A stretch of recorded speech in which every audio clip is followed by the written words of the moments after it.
Hello, everybody, and welcome to this Institute for Government webinar. I'm Jill Rutter. I'm a senior fellow at the Institute for Government, and we're absolutely delighted to be working with Vuelio on this event and would like to thank them for their support. For those that may not know, Vuelio is a leading UK provider of PR and public affairs solutions, providing various services such as media monitoring and political intelligence. Since retaking the White House, I think it's fair to say that Donald Trump has dominated the news on both sides of the Atlantic. Ministers are forced to respond to the news overnight from the White House when they do the morning media round. Planned lead stories are pushed down or out of the headlines. Vuelio's research backs that up. It shows just how much Trump has dominated over the past year. Over the past year, he's secured 2.2 times more headlines in the UK press than Prime Minister Keir Starmer. In fact, Trump's total headline account exceeds the cumulative mentions of the entire UK cabinet. I think Alastair Campbell's grimacing at all this. And Trump is structurally more headline worthy than UK politicians. So when he appears in coverage, he's in the headline 30% of the time, 25% for Starmer and just 8% for other cabinet members. So genuinely is prime clickbait. At the same time, he's rewriting the comms playbook. He's the reverse of the overscripted, cautious minister or shadow refusing to deviate from their lines to take. He plays fast and loose with the truth. He insults reporters, particularly women, and news outlets he does not like who dare to ask critical questions. And we've just seen him land a giant lawsuit at the BBC overnight today. But anyway, but at the same time, he seems to have found a way of communicating that mobilizes his supporters while enraging or frustrating his opponents, achieving the twin gods of authenticity and cut-through. Other national leaders visiting the White House become bit part players in the Trump show with the norms of diplomacy buried. Trump's Truth Social posts are miles away from Keir Starmer's careful Substack and slightly substance-free TikTok. So is this what good modern political communication looks like, or is it just a gift to the populace? Those are some of the issues we're going to be addressing over the next hour. And to look at that, I'm joined by an absolutely stellar cast. Katy Balls, up early as Washington editor for The Times. Simon Ball. Simon was Chief Executive of Government Communications from 2021 to 2025. Alastair Campbell, genuinely needs very little introduction, was indeed a question on Only Connect last night, as things that spin. Alastair may not have known that. Former number 10 Chief Press Secretary, 1997 to 2000, and then Director of Communications from 2000 to 2003, and now has found a new life as presenter of the Rest is Politics podcast with Rory Stewart. And last but by no means least, my colleague Alex Thomas, about to be upgraded from Programme Director for our work on the civil service to our Executive Director for Influence and Impact. So he may be taking some leaves out of the Trump playbook too to increase the IFG's impact. Before we get going, remember that you can post questions on Slido, and indeed some early risers already have been posting questions since early this morning. So please post questions, but because we're anticipating lots and lots of questions, do upvote the questions that you want me to ask so I can make sure the most popular questions do actually get asked on this. So let's kick off. Katy, you're there, you're in the lion's den, you're in Washington. So how difficult is it to report this White House, and how do your sort of colleagues cope with Trump's attempt to intimidate journalists and play fast and loose with the facts? I mean, does he just get away with it because US politics now is so polarized? Yeah, so I think obviously coming from 10 years covering Westminster politics to now having been in Washington, D.C. for 6 months, I think. And I now have a White House pass, so I've attended some of these briefings. And, there are a few ways of looking at it. I think in one way, Trump is in some ways easy to cover because he is everywhere all the time. So you're not really having to haggle for too much access. Now, of course, everyone would like their one-on-one interviews, but he is speaking all day to the press. If he's not speaking to the traveling pool, his spokeswoman, Caroline Leavitt, maybe doing a press briefing that you can all attend. He sometimes appears at the briefings himself. He enjoys being in front of the camera and has this almost approach of seeing it like a TV show. And when he's not on the camera, he may be speaking to us via Truth Social, his preferred social media app. So, in terms of access and visibility and the number of questions this White House tends to take, it's extensive. And I think more when you compare it to UK, European in that sense. Of course, where it gets more complicated is how adversarial it is. And you had, for example, recently, the piggy comment when you had a reporter from Bloomberg asking a question that the president didn't like, and he called her piggy in response. You have the president often just turning around and saying "you're fake news" to reporters, and I think a sense that it is quite divide and rule sometimes. So, for example, early on in the Trump presidency, before I got here, they renamed the Gulf of Mexico the Gulf of America. And one of the outlets that refused to play ball in this, AP, has still to this day been feeling the consequences of that in terms of lacking pool access. And also, when I was at Turnberry, when Trump was there earlier this year, as you got the bus along, not the bus, but a car along to the property to be at the event where obviously the administration was, there was a AP reporter with an umbrella standing in the rain on a road as all the cars go past because that's as close as they could get. So I think there is a sense of when you push back, you can have your access change as a result. That said, I do think in the second term, you have, lots of journalists, international too, but if you look at the US media landscape, Wall Street Journal, Washington Post, the New York Times, the big papers in America doing stories that the administration don't like, and they are still in the press room. So, is there any sense of solidarity between journalists? Any sense, if you treat us like this, we won't cover you? We saw a bit of that, didn't we, with attempts to restrict people coming to the lobby, I think, when journalists all said, well, if you exclude them, none of us will come. Is there any sense of solidarity there, or is it all just no, we've got to maintain our access at all costs, and if AP's out in the rain, that's their hard luck? I think there's solidarity to a degree. So, for example, when you have a reporter who has received abuse from the president, for example, the reporter who was called Piggy, Mm, he also had an ABC reporter who tried to ask, I think about Saudi Arabia dismemberment, and that wasn't particularly appreciated. When you have those types of questions, you do have reporters, colleagues coming out on social media and saying, this person's a fantastic journalist. So I think there is, putting your head of power of it to say you respect your colleagues. I think this idea that everyone's going to revoke their access and refuse to go on a trip because of one, that's not there. And also you add to it, there's a sense of you look around the media room today, and I think certainly international publications have benefited from this. So I speak to people here and they say, good luck getting a White House press pass during the Biden era. They didn't want many journalists in there. The approach of this White House is almost to, they've got certain legacy brands, but obviously they have very strange relationships from over the years. So they're slightly changing what the press room looks like. Now, I don't think international media is a huge part of it, but I think we are one beneficiary. The bigger part, I think, is the new media, as they call it. mm, And that's the sense of bringing in, bloggers, small news websites that tend to be more politically aligned to the administration than the more traditional brands. And obviously, you can debate how we define a journalist in terms of what they're doing, but they are writing about things there.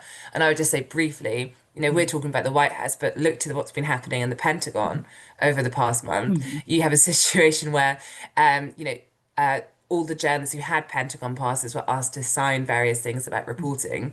There was solidarity there. mm, All the big news organizations, people who had them made the decision that what they were being asked to do was beyond what was acceptable in terms of potentially would you be against the law if you wrote something? Would you be mm, putting, your journalist in an impossible position? mm. So there was a mass giving up of the passes.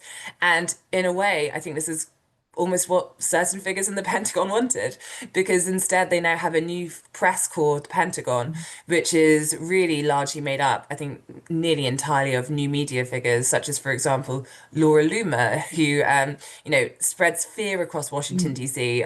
By having her own vetting service and people who aren't loyal enough to Trump, mm, and Matt Gaetz, who was Attorney General or Trump's mm. pick and then had to go because of various allegations against him. And that's what it looks like now.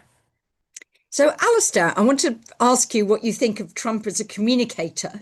But first, I just wondered, with your old sort of media hat on, How do you think that the US sort of press collective has played Trump? Do you think they've actually done the right things in the way in which they're reacting to him? Or are you slightly Well, surprised at how craven some of them have been?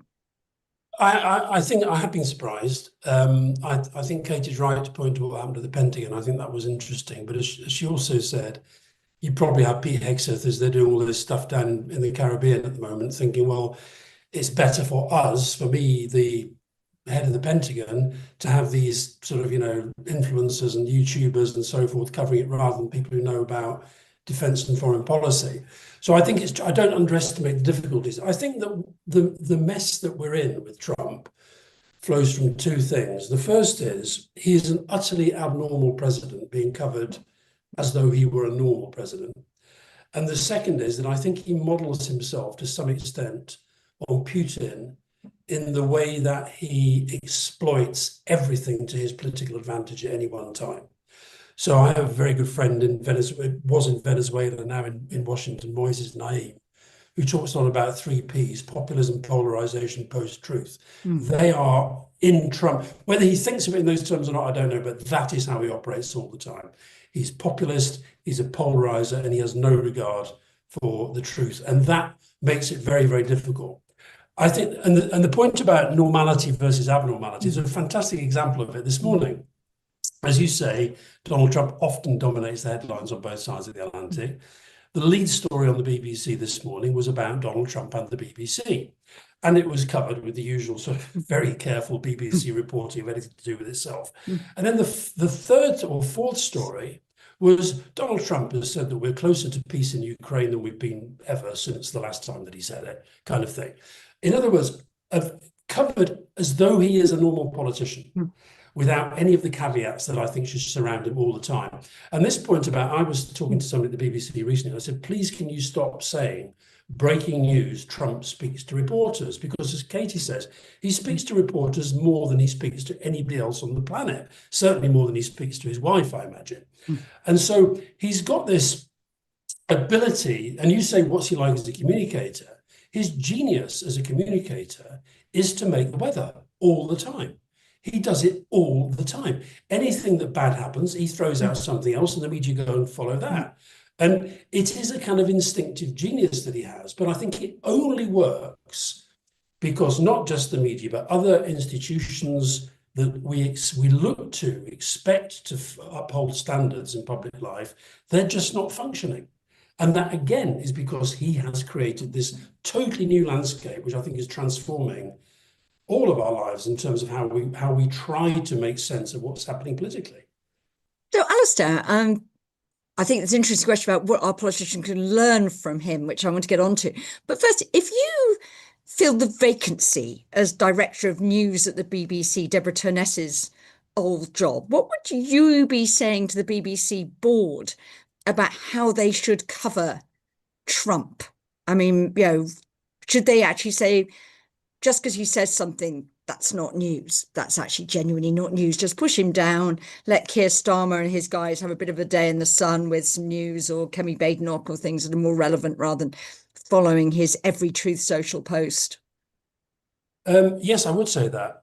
I think that I think that the really big change in journalism over the last few decades is the pursuit of stories, the kind of the mechanics of journalism have become part of journalism itself. You see this most obviously, like take what happened in Australia at the weekend. The minute that happens, the second that happens, people know that this is a very, very big news event, and therefore they all get onto it. It's the lead story from the first minute. And then it's a question of how you gather stuff and who says what. Now that, fine, that's a change and we all have to live with that. But I think with Trump now, there is such a record of the lying, of the intimidation, of the saying one thing one day and the complete opposite the next, that I think we just have to stand back and say, let's just apply a little bit of judgment as to what is actually news. And maybe take some of the more old-fashioned disciplines of journalism from the print side of journalism into the broadcast media. Because I don't know what Katy says about this, but my sense of Trump is that he only really cares about the broadcast media. Yes, he goes crazy if the Wall Street Journal print a cartoon that he sent, a card that he sent to Epstein, and he likes calling out the sort of liberal progressive press. But his big thing is television. And he, Katy said that it's like sort of following a TV show. I think that is how he thinks. He is the star of a massive global reality TV show with different episodes for Europe, for Latin America, for Asia, for the base. And that is, in a way, is his genius. But I think we've allowed him, I think all of us have allowed him to command this space in a way that does not help public debate, either in our own country or in the United States. Simon, I want to come on to you. As someone who is in charge of government communications, just how difficult has having someone like Trump in the White House made running government communications? I mean, Alistair was famous for introducing the grid where the government would decide what was the lead story. You push out a poor minister onto the morning media to push their story. They get asked what happened overnight. If you turn up in the White House for a meeting, which, come to Downing Street, it's a handshake in front of a fireplace and a couple of bland comments to the media. There you risk, being the butt of whatever Trump's issue is of the day. How do you actually have to recalibrate government communications for an era where, as Alistair said, Trump is making the weather and you risk being washed away by it? Well, I think actually the government has done a pretty good job on this in a year where it's really struggled. I think one of the real successes you could point to is the fact that they have built and maintained a relationship with trust that has actually delivered real outcomes for the UK. And part of the way that they've done that, I think, it was very deliberate. There were very regular meetings at the start of the year right across departments with those at the British Embassy in Washington about how we should handle this. And one of the key elements of that actually was making sure that you don't respond to every single thing that Trump says, because partly he may have completely changed his position 2 days later and you look pretty stupid, but also you don't need to. You're then creating a story within UK politics that you might be better just ignoring and putting some platitudes out there about the importance of the special relationship. I think that we're at that time of year when Love Actually is on every screen again, and I think the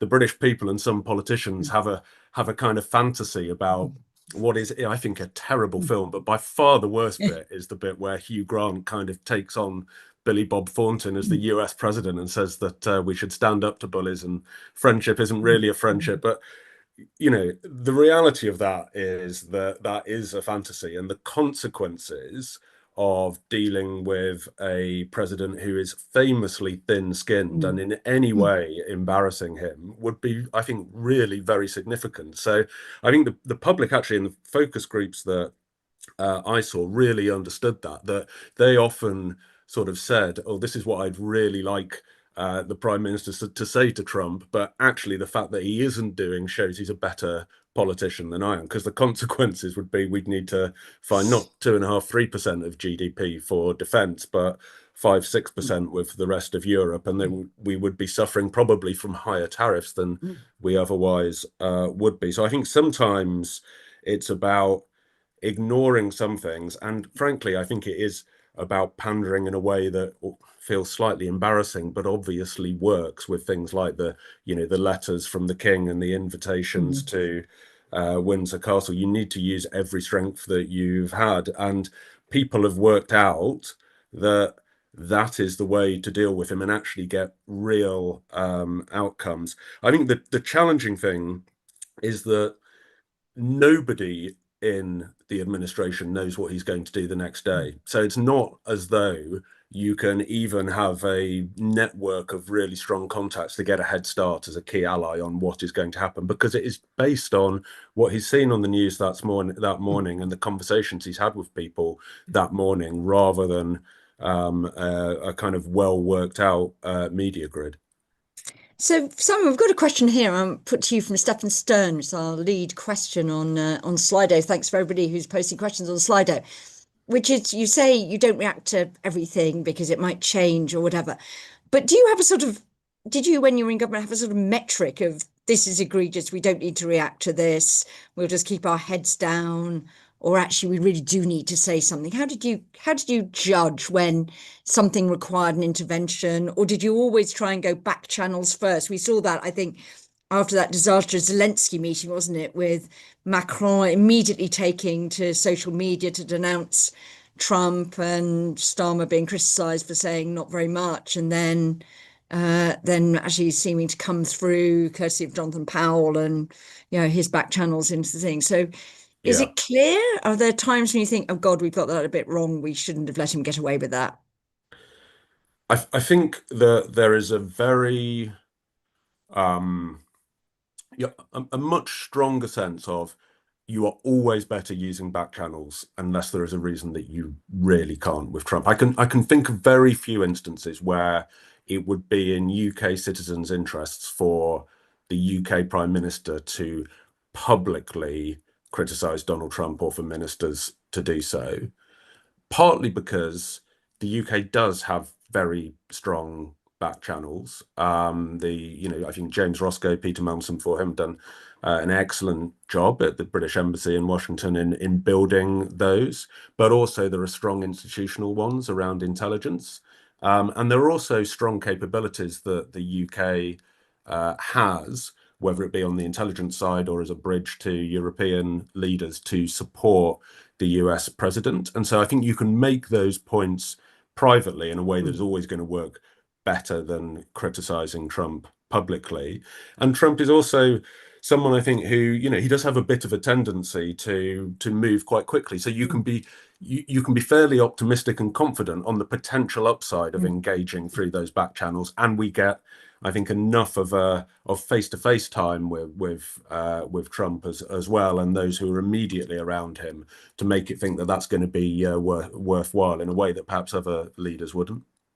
Alistair, do you agree with that? Do you think we've played that right? I get the principle. I think there are a couple of moments where I've really felt that Keir Starmer should have been more forthright in public. One of them actually relates to the BBC. I think in his when he speaks about the BBC, he doesn't need to attack Trump, but I think he needs to step up in terms of defending the BBC, because what Trump is doing with the BBC is what he's tried to do with some of the American media.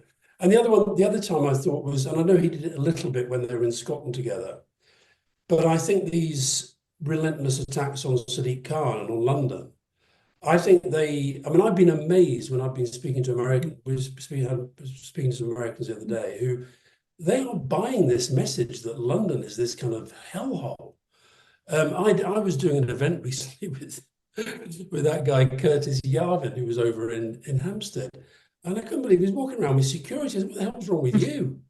Because if you're hearing that London's this kind of, you can't walk down the street without getting stabbed by some random Muslim, then, so I think in some of that, where there is a deliberate strategy to erode our soft power, which we need more than ever, having lost quite a lot of it in recent years, then I think if not Keir, the government has to do a better job of rebutting and standing up to that. And added to which, I just worry that there are so few leaders or so few people in politics across the spectrum and across the globe who simply don't call out ever the lying, the bullying, the corruption, the intimidation.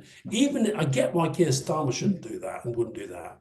But I think when sort of nobody is doing it, and given America is one of the only two superpowers in the world, that has an impact way beyond the United States. And so I think, it's not just about leaders, it's about politics more generally, calling out a form of politics which is doing real damage to politics all around the world. And Katy, there have been times when you've winced at the UK government just not reacting or being over calm? I mean, I think the UK government has, in some ways, from my perspective, played Trump pretty well. If you look at, how other foreign governments have fared.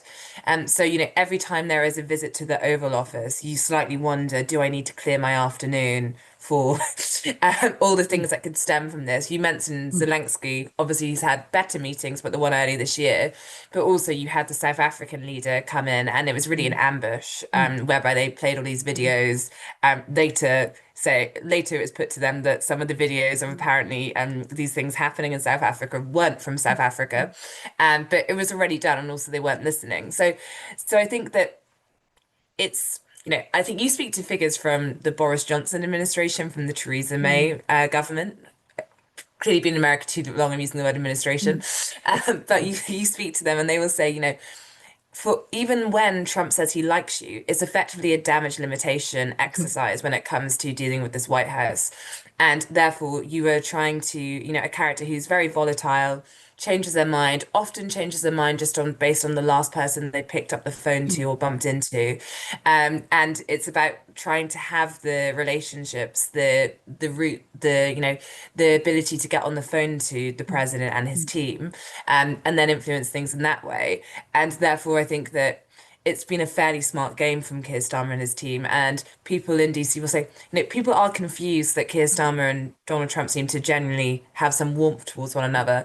I think it is partly down to the fact that Keir Starmer did win, a large victory, even if it doesn't feel like that now when you look at the government. But they have managed to nurture that quite positive relationship. And you can see that in the UK being ahead on some things like UK-US trade deal. Now, that's a different thing than saying, in a perfect world, would that trade deal be the thing that it was? Would you have to do it to avoid the tariffs, etc.? But I think if you compare the UK to other governments, I speak to, European diplomats here, and they are jealous to a degree of the UK, and they feel that, particularly we're seeing the rhetoric now, but, in DC, the Europeans, those events, they struggle to get any time with the administration compared to the Gulf states, the Arab governments, even if you look further afield, and it feels that the power is shifting. So I think the fact that the UK is in the conversation as much as it is probably something that they should be quite pleased with. Okay, Alex, you sat there very patiently. Sorry about that. But I just want to ask you, we've got some questions coming in about, what if we had a populist, and we've got some, more populist tinges in our politics, perhaps than we've had for a while.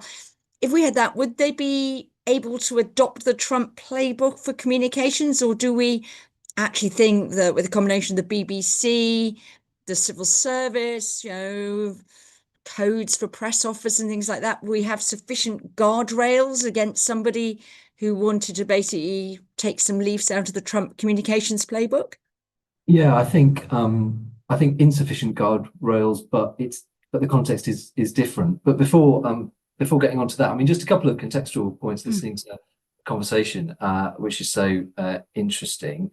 I do think it's important to remember that for all that Trump is a novel force, and information fragmentation and social media and everything else means that this is different. There's a lot about this that is not new. The world has seen unpredictable, charismatic, authoritarian populists before, and if you're prepared to bend or ignore the truth, and what I say, the words I use mean what I say they mean, nothing more, nothing less, kind of, Alice through the looking glass. Like it's sort of quite easy to grab attention. So I do think, one of the things I'm interested in the others' views is how far actually, Trump's playing on easy mode in a sense. And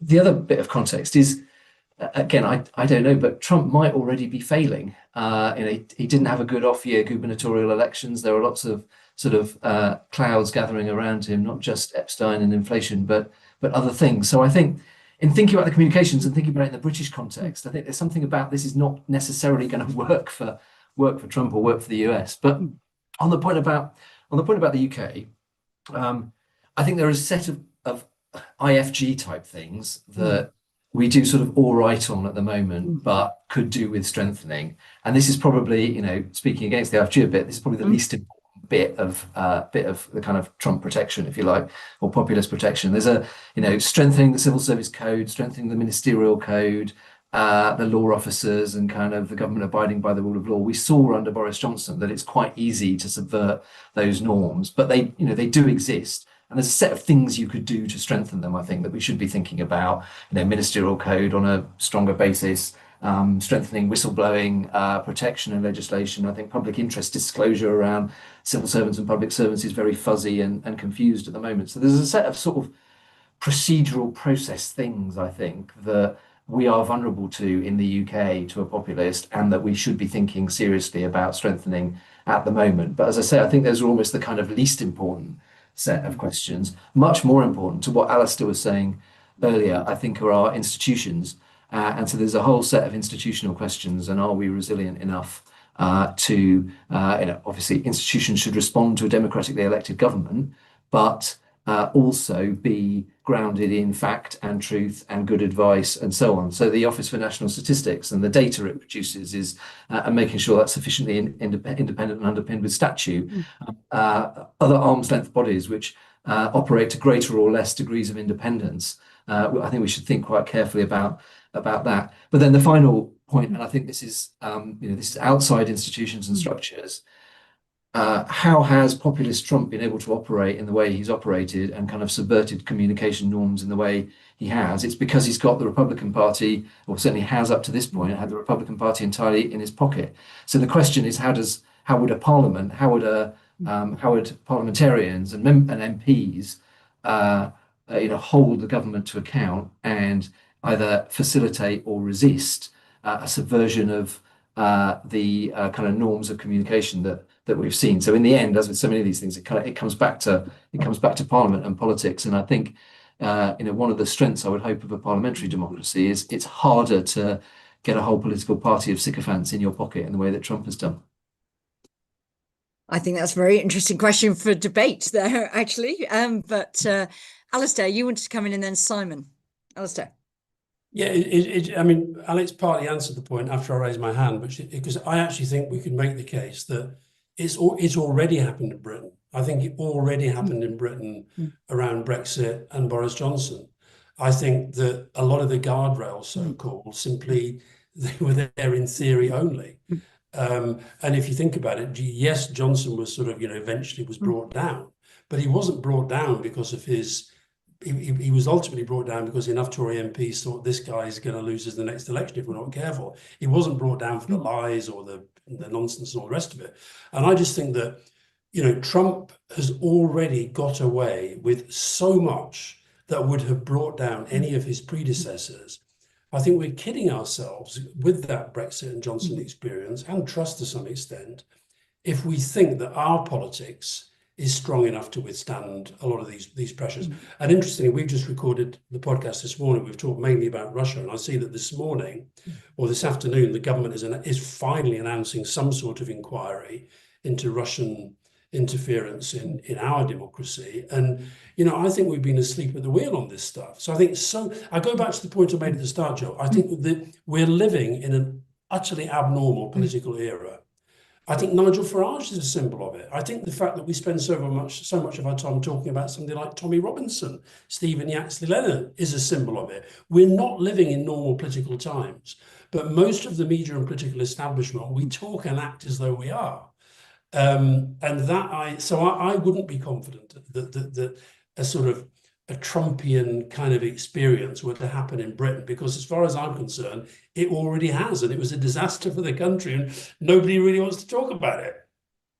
Well, I think we are talking a bit more about Brexit these days, but point taken there, Alistair. Simon, you were in charge of some of these guardrails, so were you thinking I'm holding up a pretty rickety structure here that any sort of populist could come in and sweep away? And we actually heard Keir Starmer at the liaison committee yesterday sounding as frustrated as any good populist, I thought, with arm's length institutions being very inconvenient and annoying and whatever. And, maybe they're getting in the way of what he wants to achieve. But Simon.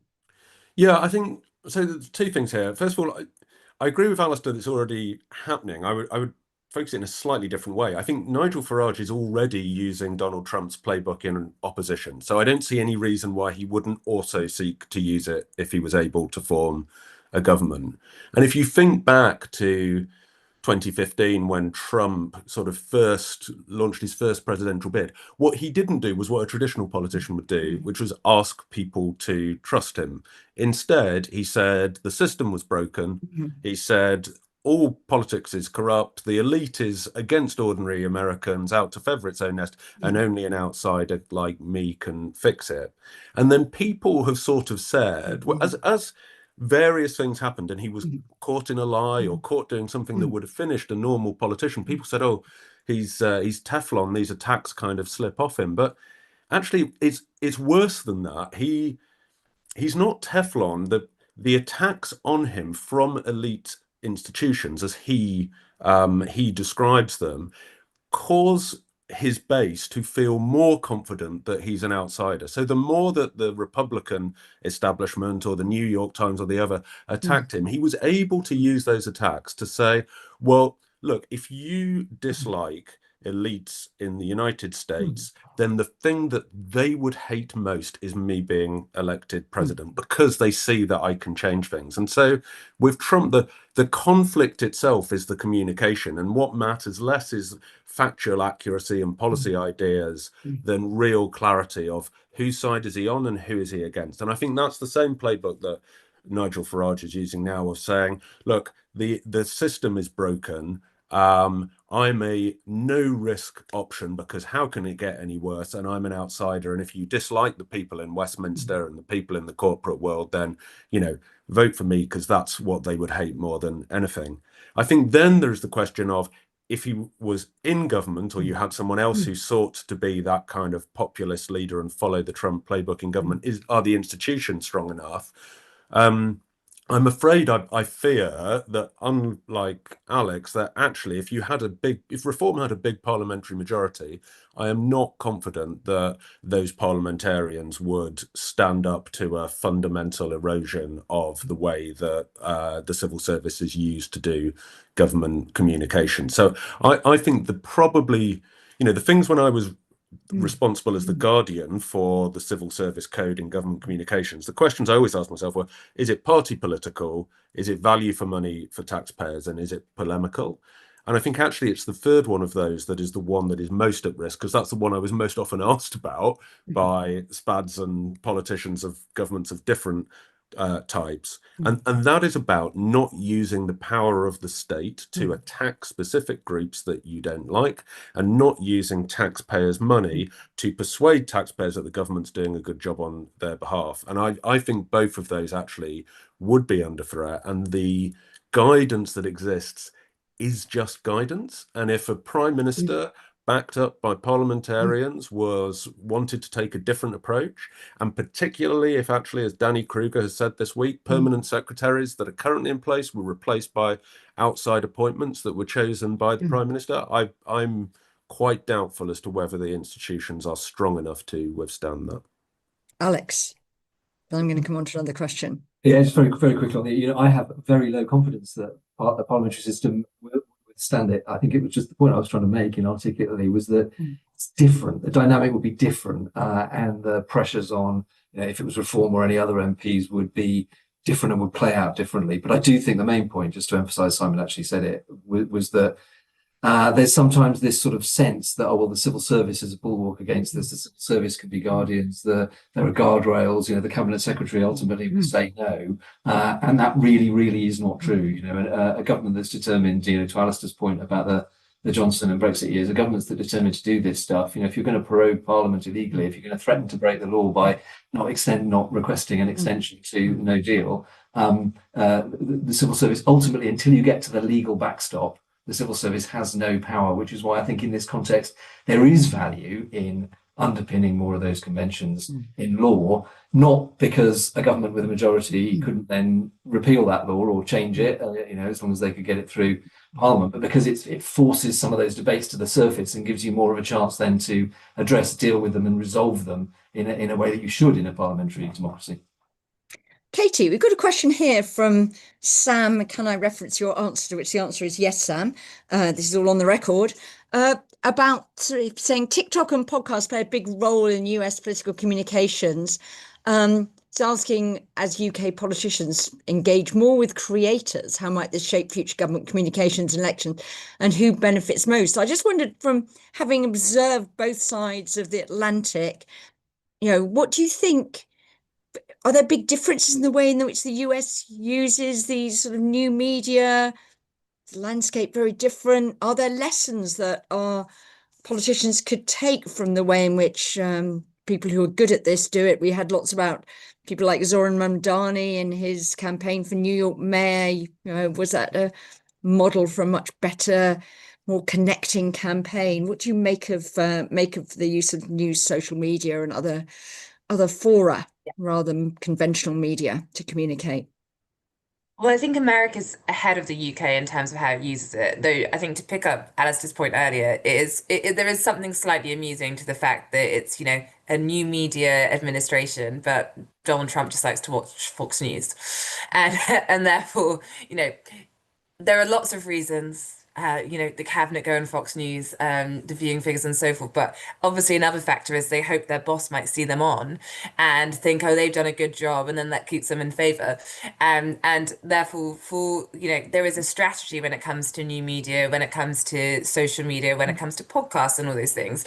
But it does feel as though the actual president, the man at the top is still someone who's, analog TV in terms of how he consumes media and what he sees as the most important thing. And yes, pesky stories in newspapers, when they start to tie into that, are annoying, but he is primarily looking at the TV. I think that when you look at, I suppose, Mandani and Trump, certainly in the last election, there was a podcast strategy, which was to kind of enter, the manosphere, if you might want to call it that, but, the world of how do you reach lots of young men who are, perhaps less good at getting out to vote, a bit non-political. And you can credit this to some of his advisors or his son Barron, but there is a sense of, let's go on these long 2-3 hour podcasts where you're not actually talking about policies. Donald Trump in one of them is just asking this former guy about his drug use, and it gets a huge listenership. So I think unconventional ways to get to voters is something Trump and Mandani both have in common, whereby it doesn't feel as though, even if it has been come up through focus groups and some strategy, it doesn't feel like that so much. It feels as though you're having an authentic conversation. And I recently attended CrickettCon, which was in DC, which was a gathering linked to the podcast, but it was just after the governorship and Mandani elections. And there was a panel which had the campaign figures from each of them. And Mandani's campaign figure was saying, that video he did where he walked across New York in a day, that was a game changer for them, and just doing things that surprise. And you look how much money Cuomo, so Mandani's main rival, first for the Democrat nomination, for the race, and then for the race in general, managed to bring in. It showed you that the traditional means of just bringing in the most money by a huge margin and then throwing it that way in terms of, your page adverts, your TV, all those things. Actually, social media is one of the reasons that that is a weaker thing now. And if you have an authentic voice, whether that is, and I think that's why we do end up a bit in the world of, is the future left-wing populism, right-wing populism? Maybe it's something else, but certainly there's a feeling in American politics at the moment, when you look at Mandani and you look at MAGA, those are the things. If you have an authentic messenger, TikTok, all these things that travel because people share them, that's when it becomes, really substantial. And finally, I just say, I don't think it's a coincidence that I don't think we've quite yet had a TikTok election in the UK, but certainly if you look at the last election, Nigel Farage, and we know Reform looked closely at what the Trump administration is doing, is using TikTok. I think they had the most sophisticated TikTok game of the main parties.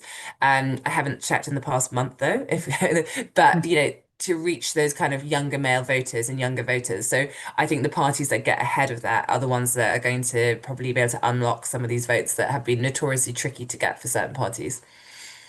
Alistair, do you think sort of more mainstream parties are hopelessly disadvantaged when it comes to using these new media, because they do sort of slightly feel they need to be anchored in facts? And if you were advising, Keir Starmer, Kemi Badenoch, any whatever, what would you be advising them to do to get ready for what might be a TikTok election or a podcast election or whatever in 2028, 29? Well, I have to say, I think Keir's probably better on podcasts than he is on TikTok, but ultimately you have to play to your strengths. Katy mentioned reform and TikTok. I don't know if it's still the case, but certainly the last time I checked, Nigel Farage has more TikTok followers than every other MP combined. They have worked on this for years. But what I maybe this is an old-fashioned view, but I think Trump bears this out. When whatever means you're using to communicate, it has to relate to something that people expect you to be doing and saying. I think if so, look, Keir Starmer as Prime Minister, he should be out there all the time, and he should be on every platform all the time, and his team should be building the content that allows him to do that. But if he was suddenly to, for example, think, oh, and this is a real worry I have about Trump, and I know Keir Starmer won't necessarily do this, but some politicians are. Well, look, maybe this thing about intimidating women reporters, maybe that's effective with a certain section of the population I'm trying to reach. Maybe actually this lying thing, maybe I should try out a bit more whether you can lie a bit more and what have you. I'm not suggesting he does that, but I do think you have to wake up every day and say, how do I explode into the attention economy today? Because that's what we're in now. We're not really in a, I hope that the podcast world is part of a desire for a kind of deeper debate and policy and fact and that stuff. But that is just part of this completely transformed landscape where you have to be heard. And the figures you read out at the start about the extent to which Trump is dominating our headlines, that's the same in virtually every democracy in the world. That national security document last week, it was getting covered, literally, it was probably the lead story for most broadsheet papers and most TV stations around the world. That is his genius. Now, we had Jeremy Hunt on the podcast a few weeks ago, and he said something really interesting about Trump. But he said two things which were really interesting. The first was, he said, anybody who is centre-left or centre-right should want this Labour government to succeed, because if it doesn't, we're going to a dark place. He said that. And he said, Keir Starmer shouldn't be like Trump, but he can learn from Trump. And what he meant by that was just, you have to be out there with the public, in the public space all the time, because the connection is happening all the time. Now, that doesn't mean you should be communicating all the time. You should be thinking about how your message is being communicated. Trump has very deliberately had this strategy for Truth Social. So that now you literally have people sitting, waiting for a Truth Social post before he's even thought about posting it. That is making the weather. He's completely changed the terms of communication. So don't be like him in terms of character and so forth, but think like him in terms of, how do I make the weather today?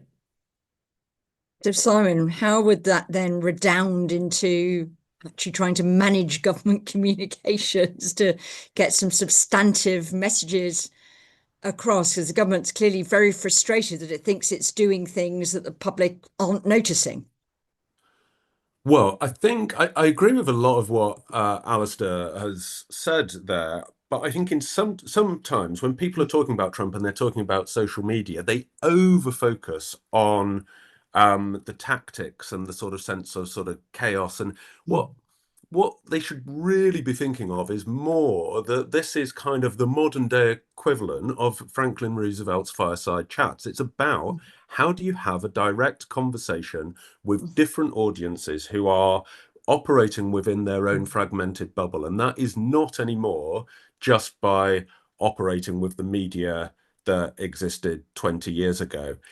So Alistair's absolutely right. You've got to be kind of thinking every day, how am I going to create attention and how am I going to create a story? What I would say, though, that I think people often miss in it is you need to have a story to tell. And I think if you asked anyone in the UK, what does Trump stand for, they would be able to tell you, making America great again, America first, on the side of ordinary Americans, against the elite, strength. I think if you asked people today, what does Keir Starmer stand for, I think they would struggle to give you an answer. I actually think if you ask the cabinet, you'd probably get different answers as to what the driving purpose of this government is.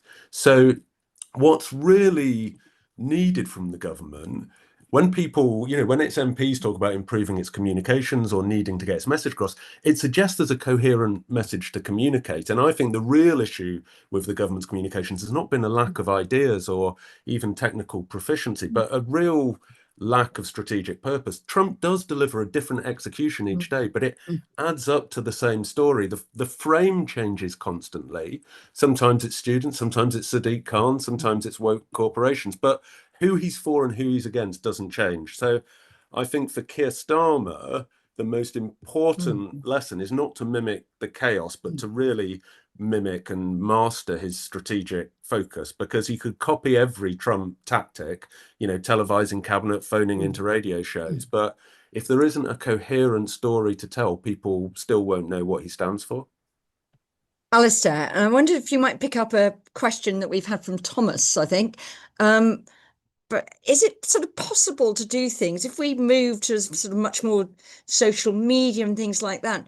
Is it possible to sort of rescue facts in any sense from sort of mass amounts of disinformation that can be spread through all these channels if we're running towards a sort of what might be a much more of a sort of vibes-based truth light election coming up? It's very, very hard. And artificial intelligence, this is the speech that the new head of MI6 made yesterday. A lot of it was about this. Artificial intelligence is going to put that now onto an absolutely hyper industrial scale. So I think it's difficult. I still, however, don't think it's impossible. If you are in a position of major political leadership, and look, I don't disagree with a word of what Simon just said. I think ultimately you have to have the strategic message that you're trying to communicate. And whatever you say about Trump, he's absolutely right. Whenever Trump comes on the television, whatever the story is, it relates to stuff that he said before. He never gets tired of saying the same things. So, for example, anytime he talks about Ukraine, he says, this war would never have happened if I was president. Every single time. He never, ever, ever stops saying the same thing. Around it, he's making tactical judgments all the time about how to say it, where to say it, when to say it. So I completely agree. It's about the strategic message. But this point about truth and fact, it goes back to what I said earlier. We're in a post-truth age. Politicians who are thriving, Trump having won after losing, Putin who's been in power for more than 2 decades, Modi, Erdogan, you can go around the world, politicians who feel like they're the really big guys at the moment, they have a pretty tenuous hold on truth and they don't get called out for it. So I think what we probably think with our desire for strengthened ministerial codes and all this stuff, what we feel probably is that ultimately politicians don't like lying, don't like bullying and intimidation. They quite, and that's been my experience down the years. I mean, obviously politicians sometimes don't tell the whole truth and nothing but the truth, but in general, they don't like it because in most of our democracies, it has meant political death. Now that it doesn't mean political death, or hasn't in the case of Trump and others, that changes the whole ballgame. And I think we need to fight harder for those politicians, however imperfect they may be, who at least keep striving to understand that fact as the centre of debate is incredibly important. Katy, I know you've got to dash off, and I just want to ask you one last question before you rush off, and then I will come to Alex, who's put his hand up.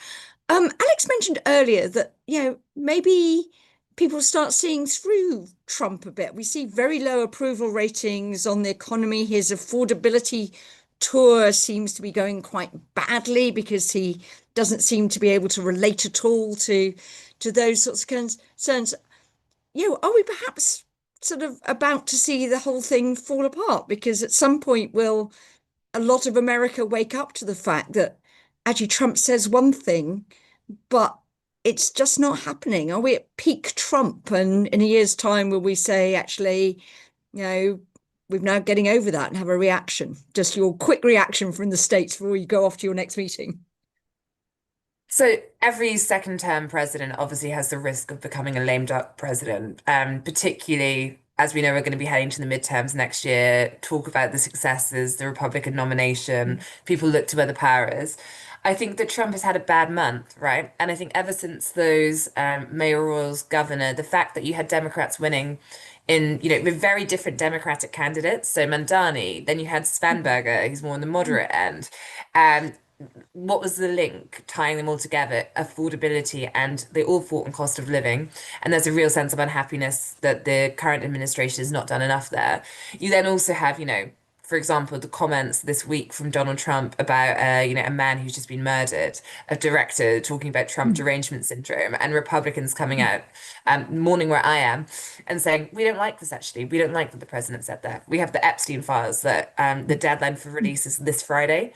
And you can imagine it's going to also create ruptures in the MAGA base. So I think there are signs that Donald Trump is in a less rosy place than it felt, a couple of months ago, when lots of the figures in DC were celebrating still that big victory. If they lose the House in the midterms, you end up in a world of, investigations, potential impeachment, the whole presidency goes off. But also, I think you just don't want to write off Donald Trump just yet, because it's just a little bit too premature to say it's going that way, but there's definitely a lot of warning signs. I think a lot of it hinges on the economy. Now, figures in the White House are pretty confident that they think Q1, Q2 of the new year are going to be good for them. If it is, perhaps some of this starts to be stemmed slightly, but there are certainly, I think, quite a lot of warning signs about how next year could go for the Republican Party. Okay, thank you, Katy, and thanks very much for joining us. And I'll let you go off to your next event. Alex, very quickly, because we are heading towards the exit door, though the conversation will go on. Yeah, thanks, Jill. And I will be quick, because actually quite a lot of what I was going to say you and Katy picked up on there, which is that I mean, definitely, yes, don't write off Trump. And I do worry this is less a comms thing and more a sort of, in Trump world, that the more Trump struggles, the more his authoritarian instincts will come out, and the more danger there is to sort of democratic and other futures in the United States. But I do think, and I wonder, it goes to what Alistair was saying, I think, can we create a world where there is a premium on fact and seriousness amongst, ever increasing amounts of AI slop? Does sort of proper communications, proper reporting, authoritative reporting become the kind of premium product, if you like? Combine that with the fact that political pendulums swing, and yes, that maybe we are in a post-truth world, but after Trump version 1, people look to Biden. So a premium on seriousness and actually making government work and deliver. Alistair's smiling, and I'm conscious this could be sort of naive, desperate hope. But Alex, I'm going to pass that final question to Simon and Alistair. So, can we recover? We've got quite serious politicians. I'm sure Keir Starmer would see himself as very serious. Can we recover appetite for seriousness, premium on telling the truth? Well, I would love to think so. I'm not seeing a huge amount of sign of it at the moment. I mean, we have had politicians who've basically underplayed the challenges that the country is in and suggested to the public that actually they can have everything they want without having to make any sacrifices. And at the moment, it doesn't look like there is appetite either from politicians or the public to change that. I do, though, wonder whether there is a point, perhaps we haven't reached it yet, where radical transparency and openness about the choices and trade-offs that come with delivering what the public want would be an effective political tactic. Maybe it's coming, but I can't say that of any of the parties that are there at the moment, they appear to be feeling that is a winning strategy for them. So, Alistair, final comment on that, and a question that's one of our top-rated ones. Should the BBC settle with Trump in this bonkers lawsuit? Absolutely not. Absolutely not. They mustn't. They absolutely mustn't, and they should get the full backing of the government not to do. The whole thing is utterly absurd. The idea that a stupid mistake made by whoever made it for Panorama somehow either damaged his reputation or lost him a single vote in America is just, the whole thing is so absurd. It's a kind of mafia style lawfare, this. It's like, basically, and it's worked. I mean, it's worked with some of the American media who are meant to be kind of these big tough guys. So no, my strong views on that is that absolutely not. And I think the thing about hope is that, look, it's tough at the moment. You wake up, you turn on the telly or the radio, you read the paper, just everything's pretty depressing. I get hope from the fact that so many people know how bad it is. And I think that, when I go into schools and colleges and stuff, you get a sense of people know this is unsustainable, and that means something else would emerge from it. It may be worse. It could be worse. Don't get me wrong. Things don't always turn out better as you go through a crisis. But I think enough people are conscious and aware enough of the way our politics and government are working, not just in the UK, but around Europe and most parts of the democratic world. People really want change, and it is in the end up to a generation of politicians to come through and lead that change. But it's not just about the politicians. All of us can make the change. All of us can actually argue for a better form of politics, try to engage in a better form of politics.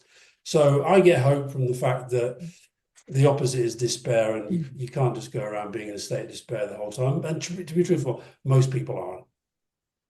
Okay, well, that's a great point to end, not in a total state of despair all the time. Well, many thanks to Vuelio for sponsoring this event.